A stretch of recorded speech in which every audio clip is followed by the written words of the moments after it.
ভূমিতজ বিজয় আমরা দেখতে পাবো ইনশাআল্লাহ। তাদের অপেশাদারিত্ব আচরণ এখন পর্যন্ত আমরা দেখতে পাচ্ছি।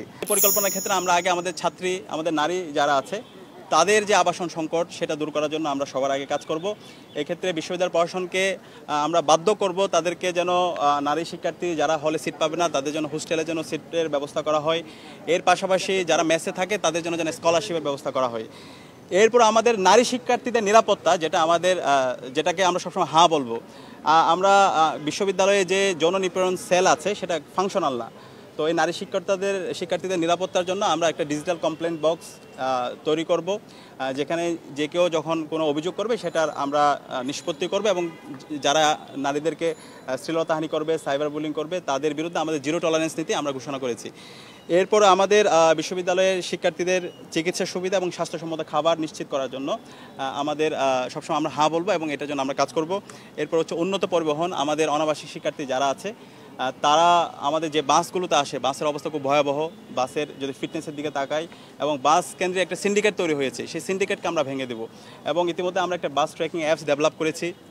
সেই অ্যাপসটা আমরা ইতিমধ্যে এখন লঞ্চ করতে পারছি না, বিশ্ববিদ্যালয় প্রশাসন আমাদেরকে অনুমতি দেয় নাই। আমরা 9 তারিখের পরে এটা লঞ্চ করব, যার মাধ্যমে বাসের লাইভ লোকেশনটা দেখা যাবে কোন জায়গায় বাস আছে। একই সাথে বাসগুলো যেন সঠিক সময়ে শিক্ষার্থীরা যে স্থান থেকে উঠে সেই জায়গায় সেখানে যায় সেটাকে যথাযথ তদারকি করা, সে কাজটা আমরা করব। একই সাথে হচ্ছে ক্যারিয়ার গঠনের পর্যাপ্ত তথ্য সেবা, যেটা আমাদের 6 নাম্বার, যেটাকে আমরা সবসময় হ্যাঁ বলবো। আর যে জিনিসগুলোকে আমরা সবসময় নো বলবো সেগুলো হলো কর্তৃত্ববাদী রাজনীতি, নির্যাতন ও সহিংসতা, যেটা আমরা গত 16 বছরে আমাদের ক্যাম্পাসগুলোতে নিষিদ্ধ ছাত্রলীগ আমাদের শিক্ষার্থীদের উপর তারা জুলুম করেছে, সেটাকে আমরা সবসময় নো বলবো। এরপর হচ্ছে গণরুম এবং গ্যাস্টরুম কালচার, যে কালচারটার মাধ্যমে আমাদের সম্ভাবনাময় বিশ্ববিদ্যালয়কে ধ্বংস করে দেওয়া হয়েছে, সেটাকে আমরা সবসময় নো বলবো। এরপর হচ্ছে বৈষম্যমূলক নীতি ও আচরণ, যে বৈষম্যের মাধ্যমে পরিচয়ের কারণে বিশ্ববিদ্যালয়ের শিক্ষার্থীদেরকে তাদেরকে সব জায়গা থেকে বঞ্চিত করা হয়েছে। আমরা দেখতে পেয়েছি অনার্সে ফার্স্ট, মাস্টার্সে ফার্স্ট, তারপর হচ্ছে তাদের একাডেমিক এক্সেলেন্সে থাকার পরও জাস্ট পরিচয়ের কারণে তাদেরকে বিশ্ববিদ্যালয়ের শিক্ষক হিসেবে নেওয়া হয় নাই। তো আমরা আমাদের মূল এটা হচ্ছে অন্যতম একটা এজেন্ডা, আমাদের দাবি, আমাদের এই বিশ্ববিদ্যালয় নিয়োগ প্রক্রিয়া আমরা মেরিটোরিয়াস ইনশিওর করব। মেধা এবং তার যোগ্যতার ভিত্তিতে বিশ্ববিদ্যালয়ের শিক্ষক নিয়োগ প্রক্রিয়া পরিচালিত হবে এবং কোনো পরিচয়ের কারণে কেউ বৈষম্যের শিকার হবে না। এরপর হচ্ছে মাদক, চিন্তা এবং চাঁদাবাজি, যেটাকে আমরা সবসময় নো বলবো, যেটার মাধ্যমে আমাদের যুব সমাজ তাদের নৈতিক অধঃপতন হয় এবং পরবর্তীতে বিভিন্ন ধরনের হচ্ছে মোরাল ডিগ্রেডেশনের সাথে তারা জড়িয়ে পড়ে। এরপরে হচ্ছে 5 নাম্বার লাঞ্চের পরে আসেন কালচার, যেটা আমরা রেজিস্টার বিল্ডিংয়ে গেলে এমন কেউ নাই যে হচ্ছে এই ধরনের এই শব্দটা আমরা শুনি নাই। তো আমরা এই লাঞ্চের পরে আসা কালচারটাকে আমরা সমূল উৎপাদন করতে চাই। এক্ষেত্রে আমরা বিশ্ববিদ্যালয়কে আমাদের রেজিস্টার বিল্ডিং যা আছে, রেজিস্টার বিল্ডিংকে আমরা পেপারলেস করব। একজন শিক্ষার্থী সে হলে বসে, তার বাসায় বসে তার বিশ্ববিদ্যালয় একাডেমিক যে কাজগুলো আছে সে কাজগুলো করতে পারবে এবং এই একাডেমিক ইমেল ব্যবহার করে সে তার ইন্টারন্যাশনাল যে জার্নালগুলো আছে সেই জার্নালগুলো অ্যাক্সেস পাবে, প্রিমিয়াম যে অ্যাপসগুলো আছে গবেষণার সেগুলো অ্যাক্সেস পাবে। তো একাডেমিক মেলকে ফাংশন করা এবং বিশ্ববিদ্যালয়কে একটা পূর্ণাঙ্গ একটা একাডেমিক ইনস্টিটিউট করার জন্য আমরা কাজ করব। এরপর ইসলামোফোবিয়া এবং সাইবার বুলিং, যেটা আমরা দেখতে পাচ্ছি আমাদের ইসলামের যে সিম্বলগুলো আছে সেগুলোকে সবসময় প্রবলেমাটাইজ করা হয়েছে, সেগুলোকে ক্রিমিনালাইজ করা হয়েছে। হিজাবের ব্যাপারে আমরা দেখতে পেয়েছি গত 16 বছর ধরে যেভাবে এখানে হিজাব ফোবিয়া তৈরি করা হয়েছে। ক্লাসে একজন আমাদের ছাত্রী বোন যে হিজাব পরে তাকে কর্নার করা হয়েছে। তো এই যে যারা হিজাব ফোবিয়া ছড়িয়েছে, যারা ইসলাম ফোবিয়া ছড়িয়েছে, আমরা এই জায়গায় আমরা কাজ করব এবং একই সাথে যার পোশাকের স্বাধীনতা যার যা ইচ্ছে সেটা পড়বে, কিন্তু এখানে কোনো ধরনের হস্তক্ষেপ চলবে না এবং এই সাইবার বুলিংয়ের সাথে যারা জড়িত আছে আমরা তাদের বিরুদ্ধে দৃষ্টান্তমূলক বিচারের আওতায় নিয়ে আসবো।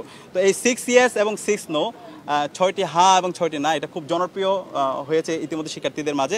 ইনশাআল্লাহ শিক্ষার্থীদের ম্যান্ডেট পেয়ে যখন আমরা প্রতিনিধিত্ব করার সুযোগ পাবো, আমরা আমাদের আরও বাকি যে 36টা সংস্কার প্রস্তাবনা দিয়েছি এবং কোন মাসে কোনটা বাস্তবায়ন হবে সেগুলো আমাদের অলরেডি ওয়েবসাইটের মধ্যে আমরা ইতিমধ্যে বিস্তারিত দিয়েছি এবং প্রত্যেকটা আমরা মাসভিত্তিক ইনশাআল্লাহ বাস্তবায়ন করব।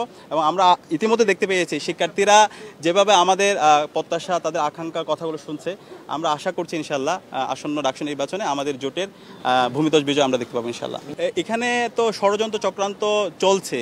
এখন এই জায়গায় আমরা যারা এখানে নির্বাচন করছি আমাদেরকে সতর্ক থাকতে হবে। যারা সুপ্ত অবস্থায়, যারা পেছন থেকে সামনে থেকে বিভিন্ন ধরনের ষড়যন্ত্র এবং চক্রান্ত করছে, এখানে আমরা যারা প্রার্থীরা আছি, আমরা যারা স্টেক হোল্ডাররা আছি, আমরা যদি দায়িত্বশীল আচরণ করি তাহলে ইনশাআল্লাহ সেই ষড়যন্ত্র চক্রান্ত সেগুলো সব কিছু আমরা নস্যাৎ করে দিতে পারবো।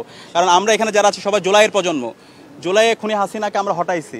সুতরাং পরবর্তীতে যারা হাসিনার এজেন্ডা এখানে বাস্তবায়ন করতে চাইবে, যারা ষড়যন্ত্র করতে চাইবে, তাদের পরিণতি হাসিনার চাইতে খারাপ হবে। তো সে জায়গায় আমরা বিশ্বাসী, কারণ শিক্ষার্থীরা যে পরিমাণ উচ্ছ্বাস আমরা দেখতে পাচ্ছি, সুতরাং এই ষড়যন্ত্র চক্রান্ত যারাই করবে তাদের ষড়যন্ত্র চক্রান্ত সব কিছু নস্যাৎ হয়ে যাবে বলে আমরা বিশ্বাস করি। সাইবার এটা ইতিমধ্যে আমরা অভিযোগ দিয়েছি বিশ্ববিদ্যালয় প্রশাসনে। আমরা যেদিন থেকে প্রচারণা শুরু করেছি তখন থেকে দেখতে পাচ্ছি সিন্ডিকেটের প্রপাগান্ডা হচ্ছে। আমাদের একজন নারী প্রার্থী সাবিকুন নাহার তামান্না, তার ছবি বিকৃত করা হয়েছিল, ফাতিমা তাসলিম জুমা, উম্মে সালমা, এরপর হচ্ছে আফসান আক্তার সহ আমাদের প্রত্যেকের বিরুদ্ধে ক্রমাগত বিষোদ্গার হচ্ছে। তো সেই জায়গা থেকে বিশ্ববিদ্যালয় প্রশাসনকে আমরা লিখিত দিয়েছি, এখন পর্যন্ত তারা কোনো ধরনের ব্যবস্থা নেয়নি। তো সেই জায়গায় আমরা উদ্বিগ্ন এবং বিশ্ববিদ্যালয় প্রশাসন তাদের অপেশাদারিত্ব আচরণ এখন পর্যন্ত আমরা দেখতে পাচ্ছি। তো এই সব মিলিয়ে তারা যদি এই বিচারগুলো তারা করতে না পারে, শাস্তির আওতায় না নিয়ে আসতে পারে, তাহলে অপরাধীরা যারা আছে তারা আরও বড় বড় অপরাধ করার তারা সাহস দেখাবে। তো এই জায়গায় আমি অনুরোধ করব বিশ্ববিদ্যালয় প্রশাসনকে, আমরা যতগুলো অভিযোগ দিয়েছি প্রত্যেকটা অভিযোগ, বিশেষ করে সাইবার বুলিংয়ের, হ্যারাসমেন্টের যে অভিযোগগুলো এসেছে, প্রত্যেকটার যেন তারা দৃষ্টান্তমূলক বিচার নিশ্চিত করে এবং এর মাধ্যমে একটা লেভেল প্লেইং ফিল্ড ইনশিওর করে। ধন্যবাদ। আমরা দেখতে পাচ্ছি কিছু কিছু প্রার্থী বহিরাগত নিয়ে এসে প্রচারণা করছে, ক্যাম্পেইন করছে। এই বিষয়টা ওই প্রার্থী নিজেরই ক্ষতি করছে এবং বিশ্ববিদ্যালয় এনভায়রনমেন্ট, আমরা যে বলছি নিরাপদ ক্যাম্পাস, সেই নিরাপদ ক্যাম্পাসটা কীভাবে হবে?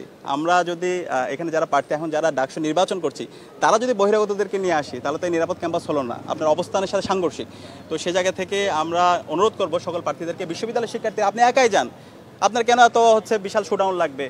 নিজেকে শিক্ষার্থীদের ডোর টু ডোর ক্যাম্পেইন করেন, তাদের কথা শুনেন, তাদের আকাঙ্ক্ষার কথা শুনেন। আমরা আমাদের জায়গা থেকে কাজ করছি, আমরা একাই যাচ্ছি, কথা শুনছি এবং শিক্ষার্থীদের স্বতঃস্ফূর্ত রেসপন্স দেখতে পাচ্ছি। তো যারা এরকম বহিরাগত নিয়ে এসে আপনারা এই ধরনের ক্যাম্পেইন করছেন, আপনারা এটা খারাপ কাজ করছেন। আমি অনুরোধ করব আপনারা আপনাদের যতটুকু ক্যাপাসিটি আছে, নিজেদের যতটুকু সামর্থ্য আছে তা দিয়েই শিক্ষার্থীদের কাছে যান, শিক্ষার্থীদের প্রত্যাশা শুনেন।